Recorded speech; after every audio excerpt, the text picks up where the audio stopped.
Imagine standing in a world where the air itself feels like knives against your skin, where every breath turns to ice before it leaves your lips, where the horizon is nothing but endless white, and the sound of crunching snow beneath your feet is the only reminder that you are still moving forward. This was the reality for our ancestors, the so-called cavemen, who lived through the bitter ice age landscapes that today we would find uninhabitable. And yet, against all odds, they did not merely survive. They learned to navigate, to adapt, to move across miles of freezing wilderness without compasses, without maps, without even the concept of a road, relying instead on the natural world as their only guide, finding direction not in tools, but in rivers, in the curve of mountains, in the steady arc of the sun, and the slow march of the stars above. To imagine their daily life is to imagine a constant battle. Every journey was a gamble, a question of whether they would reach food or shelter before the cold claimed them. And every wrong turn carried the weight of life or death. For in a land where everything looked the same, where snow buried landmarks and storms erased tracks, within minutes, the smallest mistake could mean wandering into emptiness until exhaustion ended the story. Yet somehow, they learned, they remembered, they marked the world in subtle ways, arranging stones, breaking branches, carving signs into caves, building not a map of paper, but a map of memory, a map passed from elder to child, through story and repetition, so that what we call survival was, to them, simply life. And life was built on watching, waiting, observing. Wolves stalking in the distance were not only predators, they were also indicators of prey. The migration of mammoths was not just a spectacle, it was a direction, a moving landmark that led them toward food and opportunity. To us, their lives seem primitive, but to them, each sound in the forest, each gust of wind, each shifting shadow was information, a language of the land that could be read and followed. In this way, they traveled, small bands wrapped in animal hides, huddling together against the wind, their eyes always scanning, their ears always listening, moving not in haste, but in rhythm with the frozen world around them, always balancing between hunger and hope. And as the centuries passed, their knowledge of the landscape became deeper, more precise, forming a quiet tradition of navigation that was never written down but lived in the very act of walking, in the very steps pressed into snow and mud, a tradition that made it possible for humanity not only to endure, but to expand, crossing rivers, valleys, and glaciers, until one day, long after the ice retreated, their descendants would look back at the strange, harsh world of their ancestors and call them cavemen, not realizing that these boring people, wandering with no technology in a frozen wilderness, were in fact the first explorers, the first cartographers, the first navigators of human history, proving that survival in the coldest age was not about strength alone, but about the quiet, relentless art of finding the way forward. The world of the caveman was not one of comfort, but of constant struggle against an environment that seemed designed to erase life rather than nurture it. For during the last ice age, massive glaciers stretched across continents, burying valleys, swallowing mountains, and turning fertile lands into frozen deserts where survival was measured not in years, but in days, sometimes even hours. And into this harsh stage stepped our ancestors, wrapped in animal hides, carrying crude tools of stone, their bodies shivering against winds that could freeze flesh in moments. Yet what seems impossible to us was simply normal to them, for the caveman's existence was shaped entirely by adaptation, by the ability to notice patterns in a world that offered no guidance except the subtle language of nature. And so rivers became their highways, mountains their landmarks, stars their compasses, and even the migrations of animals became moving signs that pointed the way to food and water. While the earth itself, its ridges, valleys, and frozen plains, served as the only map they would ever know. But this was not a conscious science, as we think of it today. It was memory, an instinct forged over generations, stories told around fires of where the sun sets at certain times of year, of where the great rivers bend, of which valleys flood when the ice melts. And these stories became mental maps passed from one generation to the next, invisible but vital, because in a land where snowstorms erased tracks within minutes and landmarks could vanish beneath white drifts, the ability to remember and to observe was the only technology they had. And so, every journey was a careful calculation. Move too far in the wrong direction, and the group might find themselves on a frozen river, too thin to hold their weight, or worse, wandering into a lifeless expanse with no food for days, yet guided by observation, by stars, by animal trails. They moved slowly but steadily, small groups trudging through the snow, always alert, always cautious. And though their world was merciless, though death was a constant companion, their quiet skill of reading the land allowed humanity not only to endure, but to expand, laying the foundations for the story of human survival itself. To speak of the caveman's frozen world without speaking of the giants that roamed it would leave the story half told. For the Ice Age was not only a time of bitter winds and endless snow, but also an age when colossal beasts ruled the plains. And these giants shaped the way humans moved, hunted, and even navigated the landscape. Imagine herds of woolly mammoths, towering creatures with shaggy coats and curved tusks. As long as a man was tall, moving slowly but steadily across the tundra, their migrations acting as living maps, guiding early humans toward regions where food could be found. For to follow the mammoth was to follow survival itself, bringing not just meat, but hides for clothing and bones for tools. And alongside them were woolly rhinoceroses, steppe bison, and even saber-toothed cats, predators whose silent shadows reminded cavemen of the danger lurking in every corner. These creatures were not just part of the environment, they were markers of direction and decision. For a trail of mammoths heading west might draw an entire clan after them for weeks, while the sudden disappearance of herds signaled the need to move elsewhere. And in this way, the giants of ice became accidental guides, massive, thundering signposts across the barren landscape. Yet, just as they guided, they also threatened, for to approach a beast too closely without caution could mean instant death beneath tusks or claws. So the cavemen developed patience and distance, learning to read herds from afar, to notice where mammoths paused to graze or where predators circled. And this constant observation of giant life formed another layer of navigation, blending geography with biology, direction with instinct, so that in the grand frozen wilderness, it was not only the stars above and rivers below that showed the way,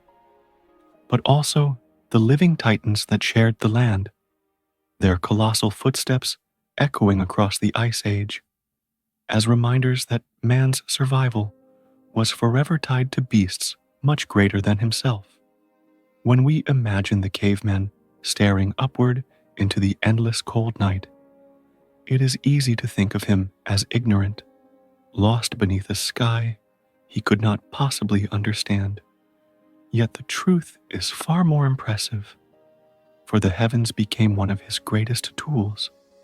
a vast, unchanging map that stretched from horizon to horizon. And though he lacked names for constellations or theories about planets, he was a relentless observer, noticing how the sun did not simply rise and set, but shifted its place along the horizon with the seasons, how the longest days of summer carried a sun that refused to vanish, while the deep winters drowned in endless night. And from these rhythms, the caveman learned to sense time itself, to feel when the great migrations would begin, when the rivers would thaw, and when the bitter storms would once again sweep across the land. At night, the stars glittered above the tundra like silent fire. And though no parchment maps existed, the caveman's eyes memorized patterns, the position of bright clusters that always returned to the same place, the slow spinning of the northern sky. And without a compass, he knew that some stars marked direction with absolute certainty, guiding him across plains where snow buried every footprint, where blizzards erased every landmark, and where the land itself seemed designed to confuse. Elders,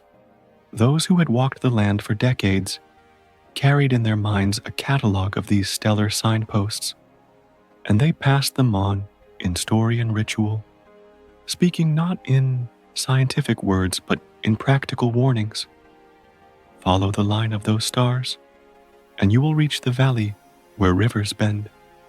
Travel under that shining cluster, and you will find the grazing grounds of the great beasts. And so, knowledge was preserved not in books, but in memory, not in diagrams, but in songs told around the fire, songs that contained maps as surely as any carved tablet. And in this way, the cavemen built a tradition of navigation by sky, a living astronomy stripped of theory, but rich in practice, where every night became a lesson and every journey a test. And though to us they might appear primitive, wrapped in hides and armed with stones, to themselves they were readers of the heavens, interpreters of light, men and women who found their way across an endless white wilderness by trusting the only guide that never vanished, the eternal sky above. If the sky offered the caveman guidance from above, the earth beneath his feet offered reminders, warnings, and markers. For in a world where maps were not drawn on paper, but etched into memory, the caveman relied upon the land itself to speak to him. And though the landscape of the Ice Age seemed endless and repetitive, filled with snow plains and frozen valleys that appeared identical to the untrained eye, to the caveman each bend of a river, each jagged outcrop of stone, and each distant silhouette of mountain held meaning, acting as a permanent signpost in a shifting wilderness. Caves, for example, were not merely shelters, but anchors of memory, safe havens passed down in stories where entire generations could recall that a certain cave near a forked river provided protection from storms, or that a hollow beneath a cliff offered safety from predators. And these places, revisited again and again, became fixed points on an invisible map stretching across the frozen world. Yet landmarks were not always grand mountains or vast caves. Sometimes they were simple clusters of rocks arranged deliberately, branches snapped to signal direction, or even subtle carvings left upon stone, each a quiet human attempt to tame the chaos of the wilderness with reminders that someone had been here before, someone had found this path, someone had survived. In this way, cavemen created what we might call memory maps, mental images layered with oral instructions, passed from elder to youth with precision, because to forget a single turn, to mistake a single landmark, could mean wandering into starvation or frostbite. And so the ability to remember, to see patterns in the ordinary, became as important as fire itself. Every hunter, every gatherer, carried in their minds a living atlas that had no paper, no ink, and yet was more durable than any written chart, for it was repeated endlessly in daily movement, in storytelling, in ritual, so that the paths of ancestors became the paths of descendants, stitched together into a web of survival across valleys, plains, and frozen rivers. And thus, in the absence of technology, the caveman created a navigation system as powerful as any, not by conquering the landscape, but by remembering it, by transforming the cold, merciless world into a map that lived within the human mind. Long before the invention of compasses, sextants, or maps, the caveman's greatest tools of navigation were not objects he carried in his hands, but the sharpened instincts and senses carried within his own body. For in a frozen world where sight could be blinded by storms and landmarks erased by snow, survival often depended on the ability to feel, to listen, to smell, to notice what others might ignore. The ear, for instance, became a kind of compass, trained to catch the faint echo of rushing water beneath ice, or the distant rumble of herds moving across the plains. Sounds that revealed direction and opportunity long before the eye could see them, while the nose was equally vital, for the sharp air carried scents across great distances, the musk of animals, the smoke of fire, even the tang of thawing earth that hinted at the changing of seasons, all of which provided invisible cues guiding clans through the wilderness. Even the skin itself, exposed to biting wind, became a sensitive instrument, teaching them to sense shifts in weather, to predict storms by the sudden stillness of air, or to detect the difference in temperature when moving from valley to ridge, each subtle change translating into a message about where they stood in the landscape. Vision, too, was not passive, but highly trained, with hunters able to detect the faintest impressions of hoof prints half buried under snow, the slight curve of grass bent against prevailing winds, or the unusual silence of birds that betrayed the presence of predators nearby. And together, these layers of sensory awareness transformed the caveman into a walking navigator, a being whose entire body was tuned to the language of the land. And though to modern humans, dulled by comfort, these skills might seem alien, to the cavemen they were as natural as breathing, for without them, paths would vanish, food would be missed, predators would ambush, and entire clans would perish, proving that in the Ice Age, navigation was not simply about watching stars or remembering landmarks, but about becoming one with the environment itself, living as though the world were a book written in sound, scent, and touch, a book that only the attentive could read, and only the survivors could pass down. If the sky above, the land beneath, and the senses within provided direction, then fire provided not just warmth, but a guiding anchor that allowed the cavemen to carve pathways of survival through the frozen world. For in a landscape where night brought deadly cold and darkness swallowed all landmarks, the glow of fire was both a beacon and a memory, a signal of where the clan rested and a reminder of where safety had been found. To make fire was to make a place, a temporary home in an endless wilderness.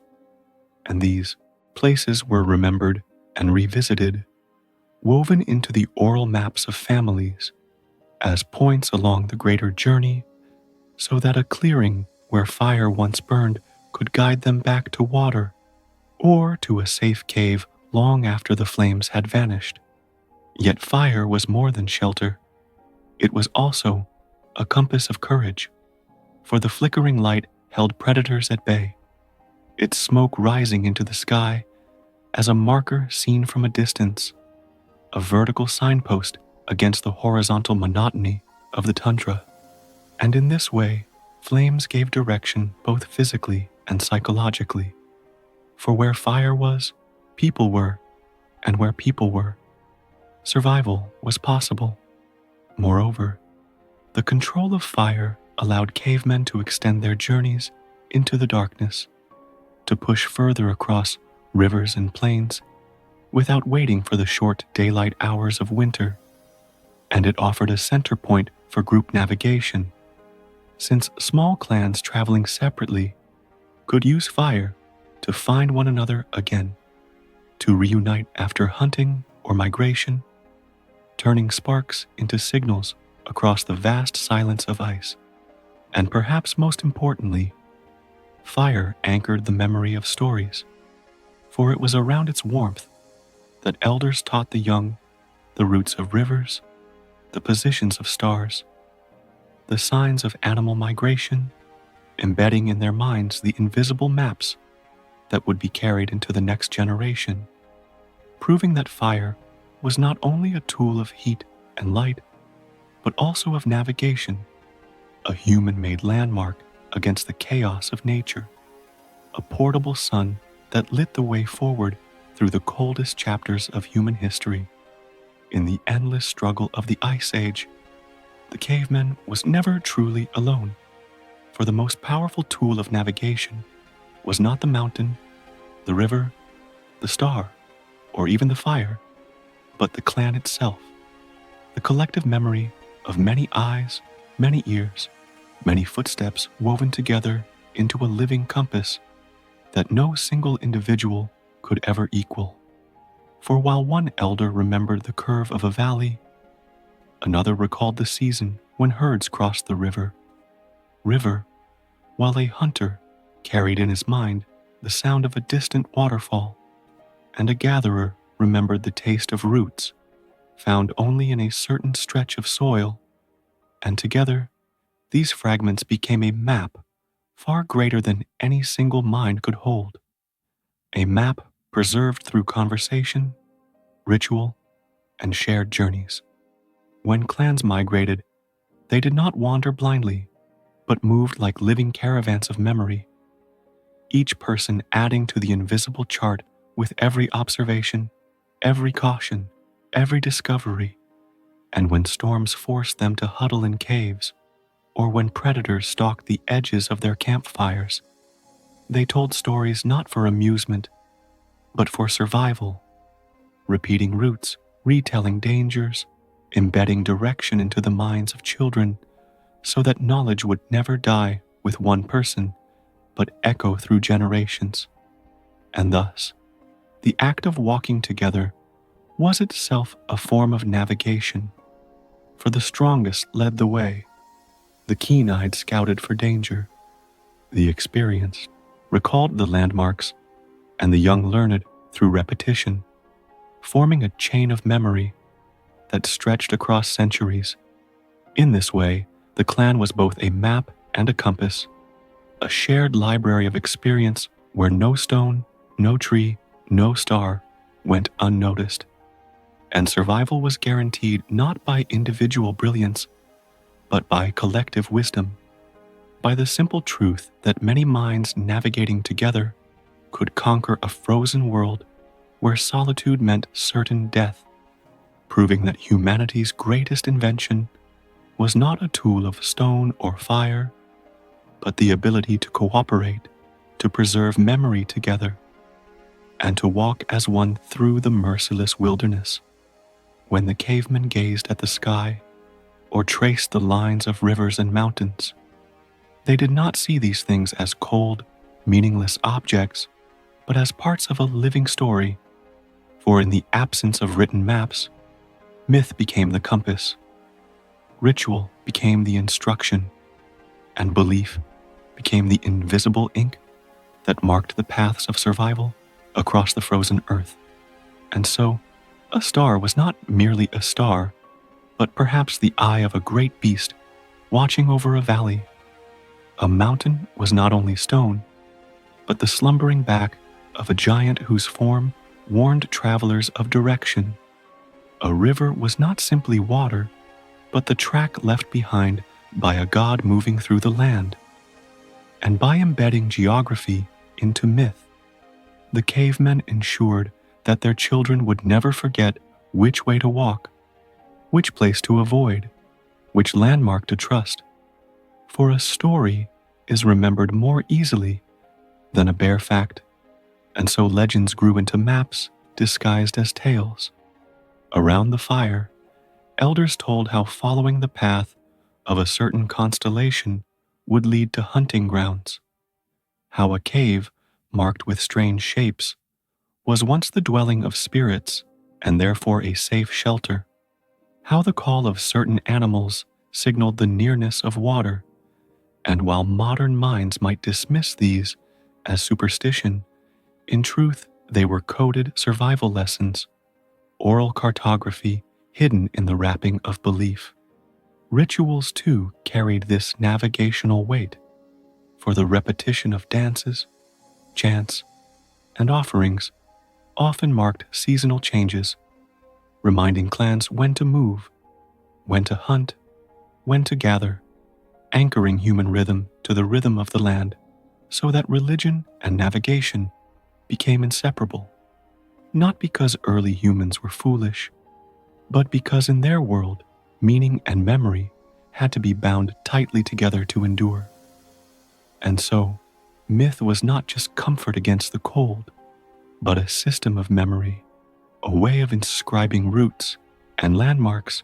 into the collective mind of the clan without writing,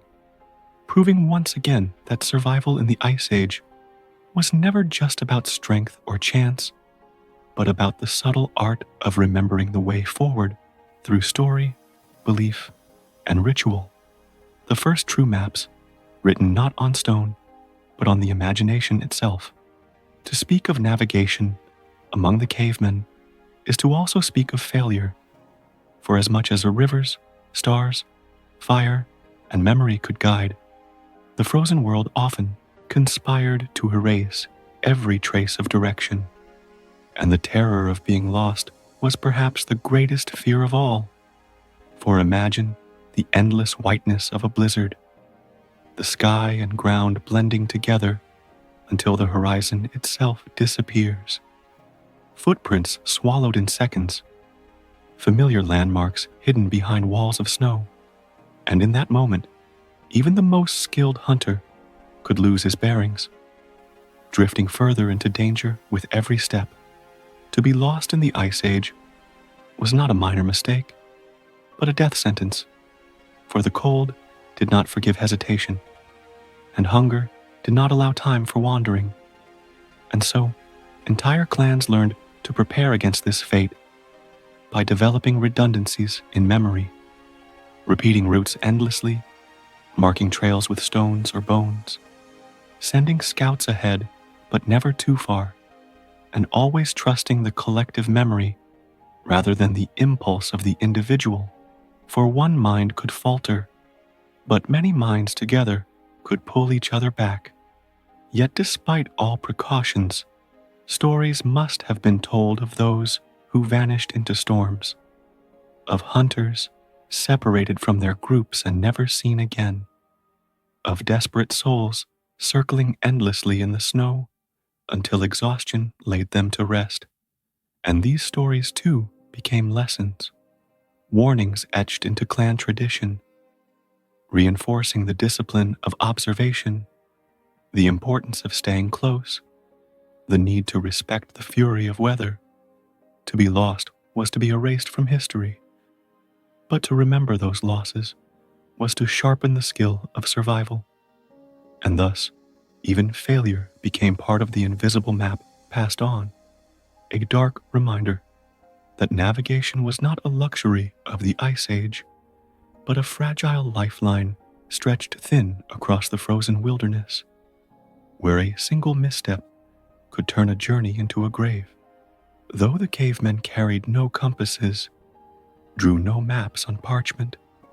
and built no roads across the frozen wilderness, they were far from empty-handed in their struggle to navigate. For over time they learned to bend their crude tools and simple creations into instruments of memory and direction, turning sticks, stones, bones, and carvings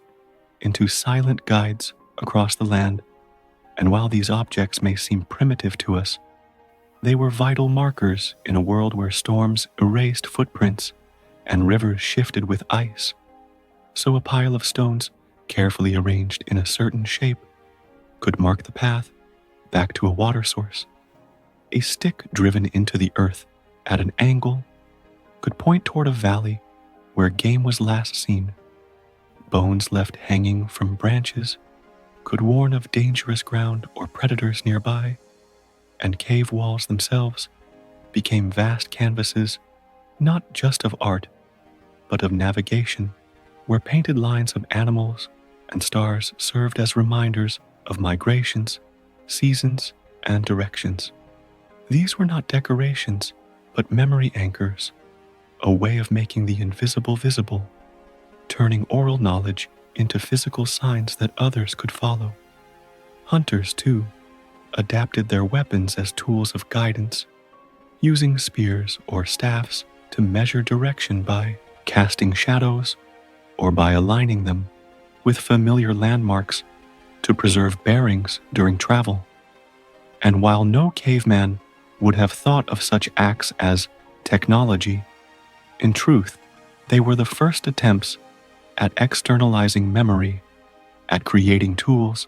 that carried knowledge outside the mind. In this way, navigation was never only about instinct, but about invention, about the quiet genius of transforming whatever was at hand into a marker, a message, a guidepost for those who would come after, proving that even in the most merciless of ages, humanity's ability to adapt was not limited to hunting or shelter, but extended to the very act of finding the way forward using the simplest of tools to carve order into a chaotic, frozen world. For the caveman, perhaps the greatest and most reliable guide across the frozen world was not an object held in the hand or a star fixed in the sky, but the slow and predictable rhythm of the seasons themselves. For though the Ice Age seemed like an eternal winter, the land did breathe and change with time, and these cycles became a natural calendar, a compass measured not in directions, but in moments, guiding when to move, when to hunt, and when to stay. With the thaw of spring, rivers cracked open and poured across valleys, leading clans toward fish and fresh water, while the return of green patches signaled the rise of smaller game, drawing humans out of their shelters and into new hunts. In summer, the herds of mammoths, bison, and reindeer stretched across plains like moving continents, their migration offering the clearest route to food, clothing, and tools, so that following animals became as natural as following a path, the beasts themselves unknowingly acting as arrows pointing across the tundra. Autumn, in turn, carried its own signals, the shortening of days, the shift of winds, the gathering of nuts and roots,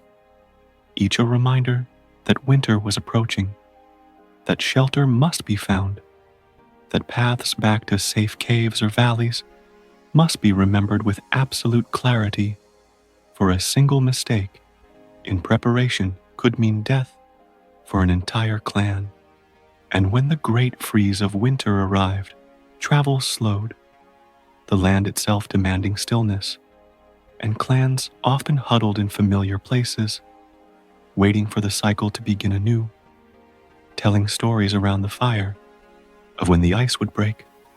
when the herds would move, when the rivers would open, embedding in their children a map not of places but of times. Thus, the seasons became a compass larger than any landmark, predictable enough to be trusted, powerful enough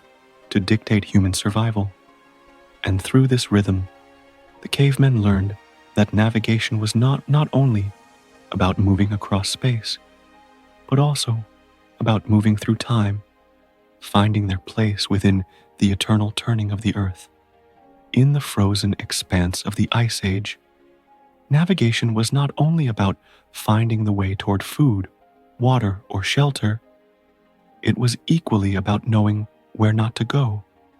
And this knowledge was written in the presence of predators whose territories carved invisible boundaries across the land. For just as rivers and mountains shaped the movements of men, so too did the great hunters of the era. The saber-toothed cats with their monstrous fangs, the cave lions who ruled the plains, the dire wolves who hunted in packs, and even the towering cave bears whose strength could turn a careless wanderer into nothing more than bones in the snow. And though these beasts were constant threats, they were also guides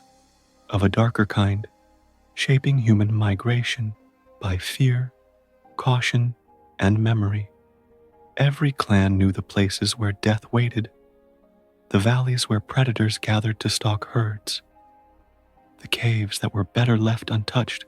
because they belonged to beasts far stronger than men. And these places became as important in the mental maps of cavemen as the rivers or stars. For survival depended not only on knowing where to go, but on remembering where never to step. And so predator zones became etched into oral tradition, marked in story and warning, retold around fires, so that even children understood the landscape of danger. For one generation's mistake could not be repeated by the next if the clan was to endure. The growl of a cat carried across the wind was a compass of avoidance. The eerie silence of birds could signal a wolf pack nearby, and the bones of prey scattered across a clearing warned that this ground was claimed by larger hunters. And thus, the cavemen learned to navigate not only by following signs that promised survival, but by obeying signs that promised death, crafting invisible borders across the land, shifting their migrations to skirt the edge of predator territories, learning to balance risk and opportunity with each step. Yet, it would be wrong to imagine the cavemen as only fearful, for they were also opportunistic, and predators often acted as unintentional guides, their hunts leading men to water sources where prey had gathered, their movements betraying the paths of mammoths or bison,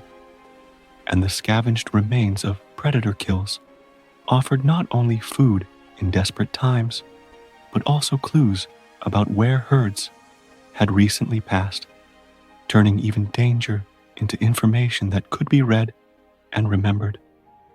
In this way, the presence of predators added another layer to the caveman's navigational world, a constantly shifting network of invisible lines, drawn not on stone, but in the memory of experience, reinforced each time a hunter spotted fresh tracks,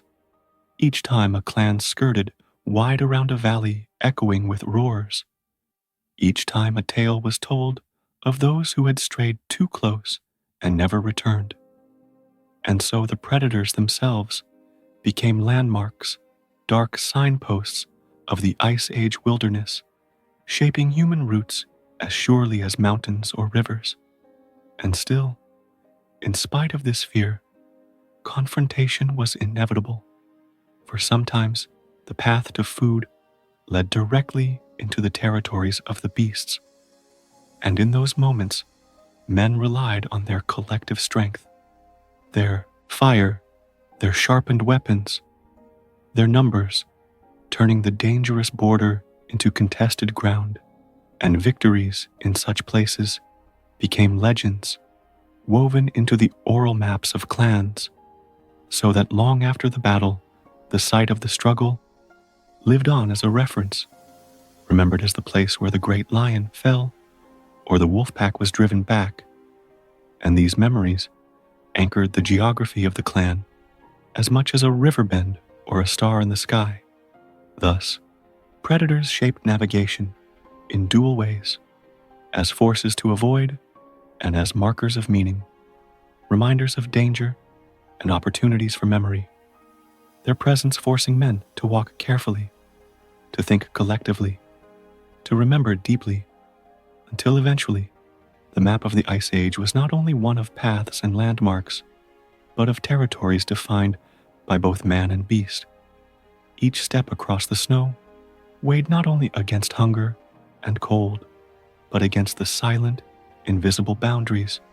drawn by predators who ruled the land long before men dared to walk it.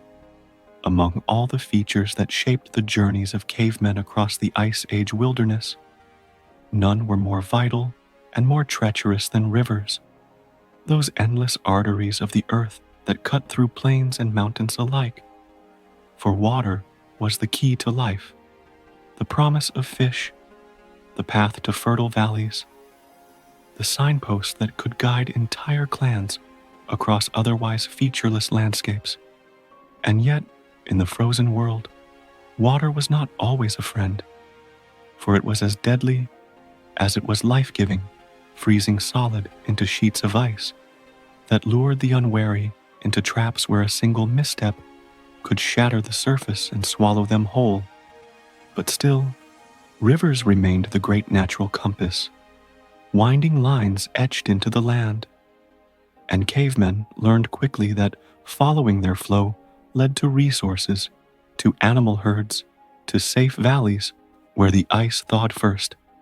and plants returned sooner than on the open tundra. And so, rivers became both roads and boundaries, directing migrations across continents, their bends and curves memorized in detail and passed down in stories, so that one generation after another could find its way by simply keeping to the water's edge. And in this way, rivers became the most reliable of landmarks, fixed guides in a shifting world of snow, their sound of rushing water cutting through the silence of the plains, their frozen arcs glittering in the moonlight like trails of stone, their valleys sheltering clans from the endless winds. And yet every benefit came with danger, for winter rivers were deceptive, their icy crusts strong enough to tempt, but thin enough to break. And so memory taught caution, and caution became survival, with clans remembering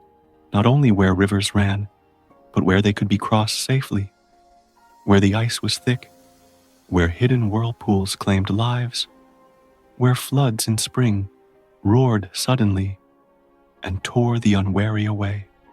Thus, the rivers of the Ice Age were more than mere features of geography.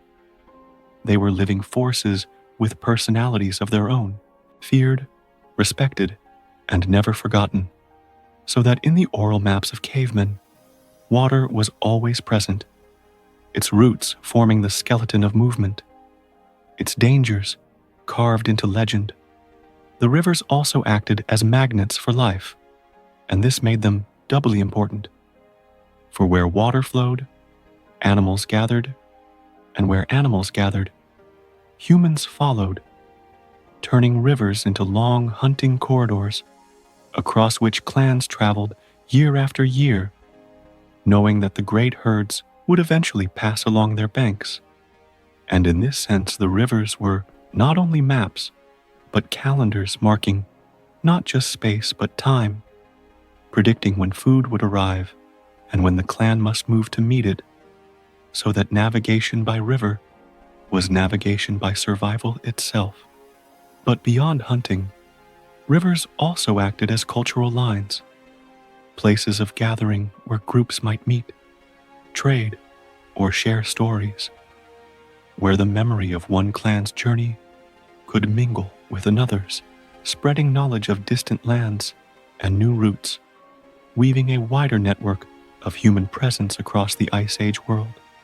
Even their frozen silence in the deepest winters could not erase their importance, for even when sealed under ice, rivers remained guides, their long white scars stretching across the land, like pathways painted by nature, visible from great distances, impossible to confuse with anything else. And so clans learned to walk along them, to use them as corridors through the wilderness, their shimmering surfaces reflecting moonlight and starlight, allowing night travel in ways the open plains did not. But just as often, rivers became traps, their sudden breaks in spring claiming hunters who misjudged the thaw, their floods drowning entire camps, their icy waters freezing flesh in moments if crossed unwisely. And so, they demanded respect, a respect reinforced by stories of loss, of children carried away by currents, of hunters swallowed by thin ice, of whole groups forced to abandon supplies when rivers rose too fast. And these tales became warnings carried into future generations, anchoring the importance of caution into the oral maps of clans. In this way, rivers were both pathways and barriers, blessings and curses, natural highways and natural prisons. And the cavemen, though they had no words for hydrology or geography, understood them intimately, treating them not as static objects, but as living companions, sometimes friends, sometimes foes, but always present, always remembered, always shaping the way forward. And so,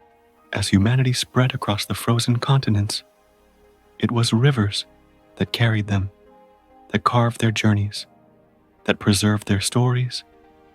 rivers that acted as the lifeblood not only of the land, but of the human ability to endure, to adapt, to find a way through the merciless wilderness, reminding us that navigation in the Ice Age was not merely about stars, landmarks, or memory, but about following the eternal, winding paths of water, the first true highways of mankind. If rivers carved paths upon the frozen ground, then the winds themselves were the invisible highways of the Ice Age sky. For though cavemen could not see them, they felt their force every day, and slowly they learned that winds were not merely random blasts of cold, but reliable messengers carrying direction, warning, and memory, shaping the very way humans moved across the wilderness. For in a world without compasses or maps, the body became the first instrument, carried from miles away, and so the winds whispered constantly, guiding those willing to listen. The bitter north winds, relentless and sharp, were known as harbingers of deeper cold, pushing clans southward toward valleys and forests where shelter could be found, while softer southern breezes promised the thaw, hinting at returning game and the greening of riverbanks. And in this way, wind itself became a compass, its bite and scent dividing the world into rough directions, remembered not in words, but in experience. Turn your face into the wind, and you would know which way you moved. Yet the wind was more than a compass. It was a prophet, foretelling the arrival of storms, blizzards, or shifts in season, and survival often depended on reading its moods correctly. A sudden stillness before a blizzard could freeze a clan in indecision, but those who remembered that silence meant snow survived by preparing early, while gusts that carried the smell of wet earth signaled melting ice and flooding rivers, warnings not to camp too low. And thus the winds became an archive of warnings, a moving map of what lay ahead. Hunters, too, learned to treat wind as an ally in stalking prey, for every animal smelled as keenly as it saw, and to move against the wind was to be betrayed. while to move with it was to be invisible. And so, navigation was not only about reaching a place, but reaching it unseen, guided by the invisible streams of air that shifted moment by moment. And over time, clans remembered these lessons, embedding them into stories and rituals, as if the wind itself was a spirit to be honored, feared, and obeyed. But winds also shaped landscapes in ways that further anchored navigation, carving dunes of snow across plains, sculpting drifts that told of direction, leaving patterns that skilled eyes could read like maps drawn upon the ground. For a hunter who noticed the angle of snowdrifts could tell which way storms usually came, and by extension, where shelter might be found. In this way, even the aftermath of the wind became a tool of movement. And though cavemen could not have known the science of weather, they understood its rhythms with an intimacy born of necessity, for their lives depended on noticing the smallest shift in breeze, the faintest change in scent, the subtlest echo of sound carried further or muffled more quickly, and by storing these observations in memory, they transformed the winds into guides as reliable as rivers or stars. Yet the winds were also merciless, for storms driven by howling gales could strip away visibility, scatter groups, erase tracks and moments, and turn the most familiar path into a maze of white, where direction no longer mattered, and many must have perished in such storms, swallowed by the sheer indifference of air and motion. But even these tragedies became part of navigation, told as cautionary tales, remembered as markers of what the winds could do. And so, the map of the Ice Age sky was drawn not on paper, but in experience, a collective knowledge that winds are not to be ignored, that every gust carries meaning, that to misread them is to die. And so the cavemen walked with the wind in their faces and at their backs, guided by its whispers, warned by its howls, carried across the frozen world by currents they could not see but always felt, currents that turned the empty sky into another compass, another teacher, another companion on the endless road of survival, proving once again that navigation in the Ice Age was never only about the land itself, but about the constant, invisible forces that moved across it, shaping human journeys as surely as mountains and rivers did, until the wind became a map, written in motion, a guide that never stayed still, a reminder that, to survive, man had to learn not just to walk the earth, but to read the air itself. If the day belonged to rivers, winds, and mountains,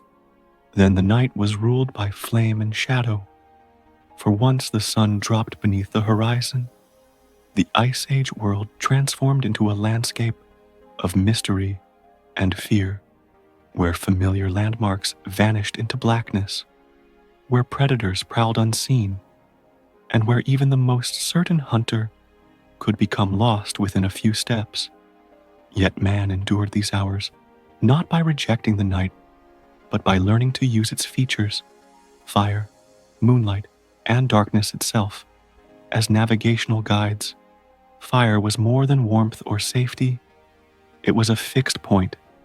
a beacon that turned a campsite into the heart of a map. For a clan could travel outward into the dark with the knowledge that they could find their way back by the glow or the rising smoke. And so fire became a landmark, portable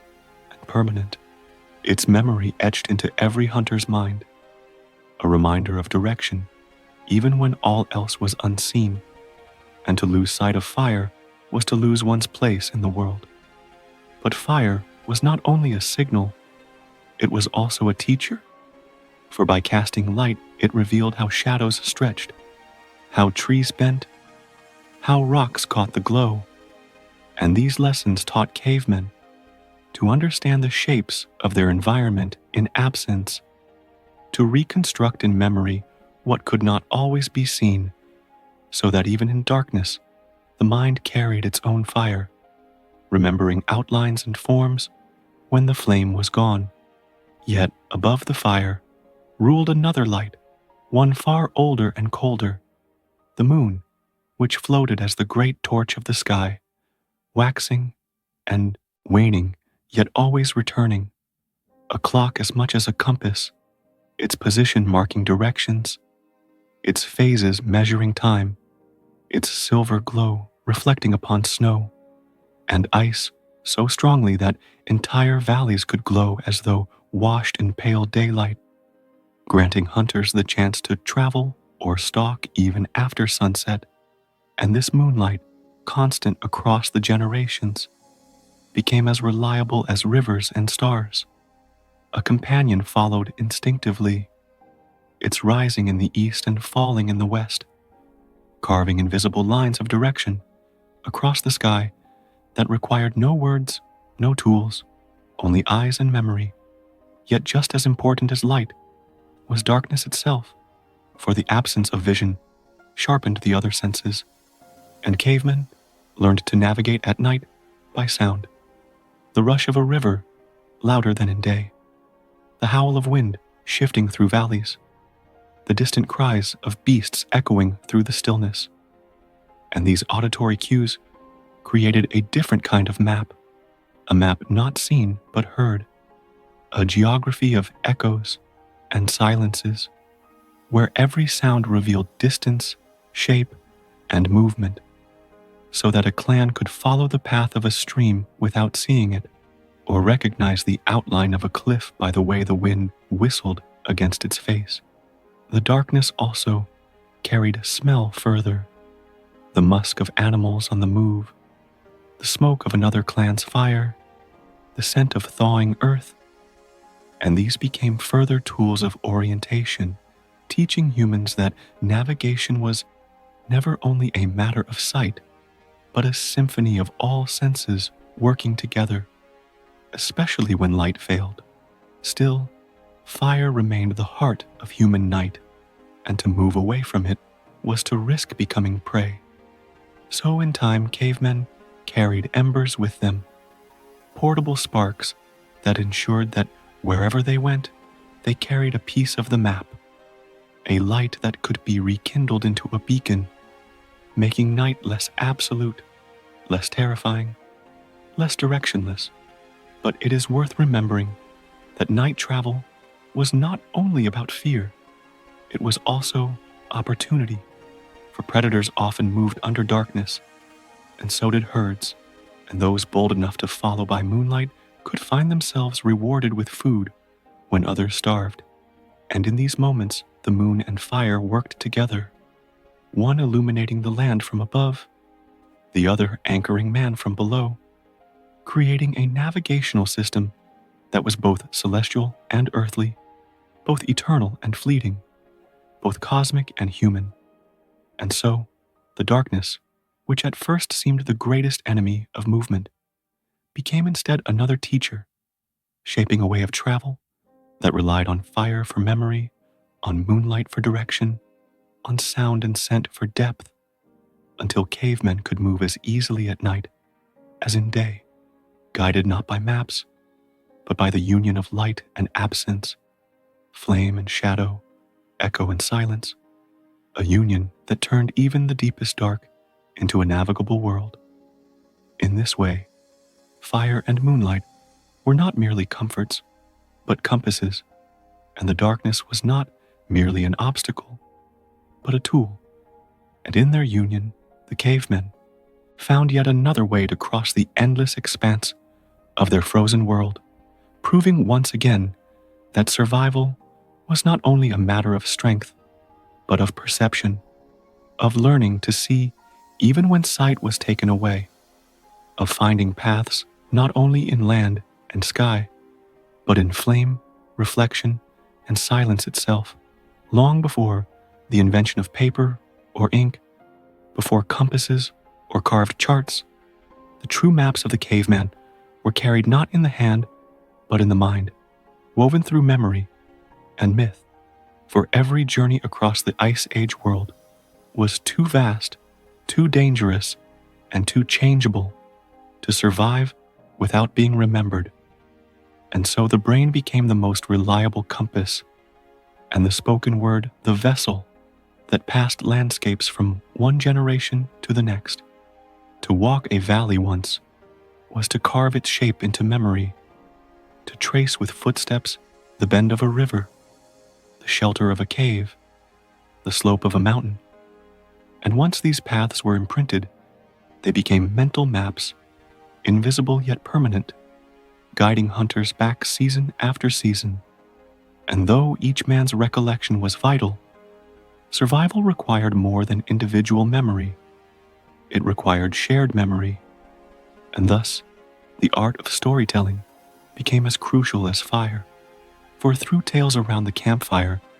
one generation painted the land for the next, describing where the herds moved, where the rivers froze, where death waited in the form of thin ice or predator's den, so that every word spoken became a landmark, every story a direction, every myth a map. But myths were not only practical, they were also symbolic, transforming dangerous places into spirits or gods, embedding fear into memory so it would never be forgotten. For a river that swallowed hunters became a serpent in legend. A storm that buried camps became an angry sky spirit. A cliff that claimed the lives of children became a sacred boundary, never to be crossed. And in this way, geography was fused with myth, ensuring that warnings lived on, not just as dry instructions, but as stories, powerful enough to be remembered, repeated, and obeyed. And because memory alone could fail, myth made memory unforgettable, burning the shape of the land into imagination, so that even children too young to travel already carried a mental map before they ever walked the path themselves. In these ways, navigation was not merely walking across space, but also traveling through a world of story, where every hill and valley was more than physical. It was alive with meaning, where orientation was as much about remembering spirits as recalling turns, where to be lost was not only to miss a path, but to forget a tale, and thus forgetting became a kind of death, while remembering was survival itself. And it was not only physical features that were stored this way, but also patterns of time, for stories told when the snow fell hardest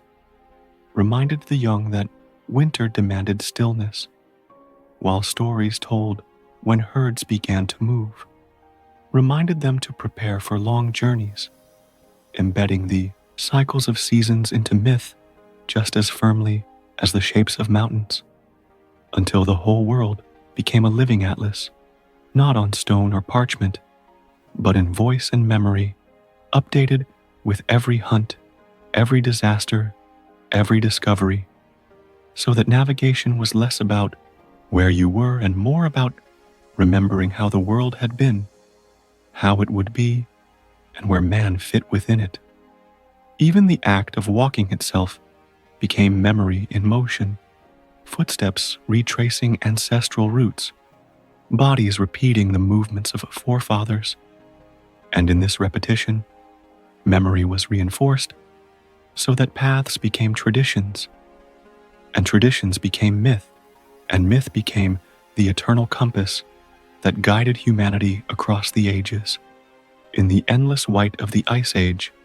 where landmarks could vanish beneath snow, and winds could erase even the freshest human tracks within hours,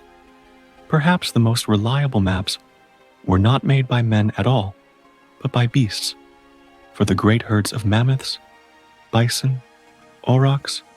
reindeer, and wild horses carved their own highways across the land, paths so ancient and consistent that they stretched from valley to valley, season to season, generation to generation. And for cavemen, these trails were more than chance. They were lifelines, guiding both food and direction. To follow a herd was to follow survival, for wherever animals went, there was water, grazing, and shelter, and wherever they stopped, man could stop as well, harvesting meat, hide, and bone, so that the beasts themselves became moving compasses, dragging humanity with them across the frozen plains like invisible guides. Yet following them required skill, for it was never enough simply to see where a herd went. One had to learn the language of their tracks. The curve of a hoofprint pressed into snow, the trampled grass along a riverbank, the broken branches at the edge of a forest, each sign telling a story, each story pointing to a direction. And so tracking became as much a navigational art as hunting, turning men into readers of the ground as surely as they were readers of the sky. The mammoths, massive and deliberate, always sought the broadest valleys, the gentlest slopes, leaving highways wide enough to be recognized even years later, while the reindeer, restless and migratory, traced thinner lines across high ridges, carving passages that stretched for hundreds of miles, predictable enough to be memorized, repeated, and inherited from one generation of hunters to the next. And in this way, animal movement became a kind of calendar compass, telling man not only where to go, but when to go. For if one knew the rhythms of the beasts, one knew the rhythms of the land itself. Yet it was not only large herds that offered guidance, for the paths of predators were just as crucial, though followed with caution, for wolves and cave lions knew the safest routes to water, the shortest paths across difficult terrain, and by observing their trails from a distance, cavemen could learn routes otherwise hidden, though to mistake predator prints for prey was often fatal, teaching men to sharpen their eye, to notice the difference between the heavy stride of a lion and the soft pacing of a deer, between the circling path of wolves on a hunt and the straight march of reindeer toward pasture. Over time, these lessons fused with memory and myth, so that animal trails became not merely practical, but legendary, known routes spoken of around fires, remembered as rivers of beasts that stretched across the land, sacred in their reliability,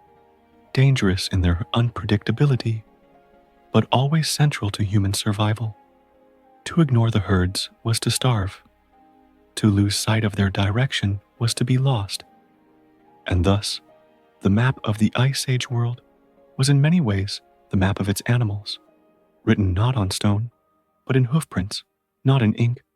but in migration. And the irony, perhaps, was that man, the hunter, often became the follower rather than the leader, guided not by his own paths, but by those carved by creatures far older and stronger,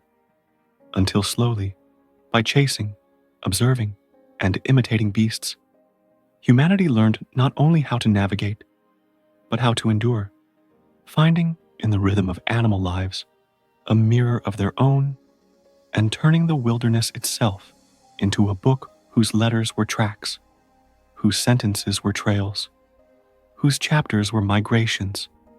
and whose story was nothing less than the shared survival of man and beast upon the frozen earth.